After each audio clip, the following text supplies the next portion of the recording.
শয়নঘর কিংবা দোকানের দরজা, সবখানেই চোখে পড়ছে কাফনের কাপড়, গোলাপ জল। পাওয়া যাচ্ছে নামের অক্ষর লেখা চিরকুটো।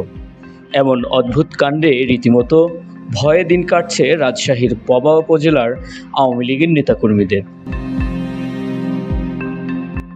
আতঙ্ক ছড়িয়ে পড়েছে স্থানীয় লোকজনের মধ্যেও।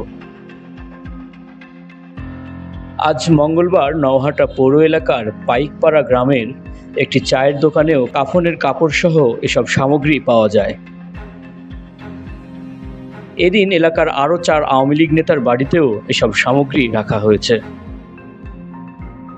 তবে কারা কি উদ্দেশ্যে এসব রেখে যাচ্ছেন তার কোনো হদিস পাওয়া যায়নি। এসব কারণে সেনা টহল বাড়ানো হয়েছে বলে দাবি করেছেন রাজশাহীর পবা উপজেলার নির্বাহী কর্মকর্তা আবু সালে মোহাম্মদ হাসনাত। হাফিজ এমনি মেয়রের কাজ করতো, আওয়ামী লীগের মেয়রের। হ্যাঁ, মেয়র হাফিজের কাজ করতো। আচ্ছা, এর ভিতরে কি কি পাইছেন দেখতে একটু বলুন। একটা গোলাপ জল আর একটা কাফনের কাপড়। ওগুলো ধরতে হবে সাথে।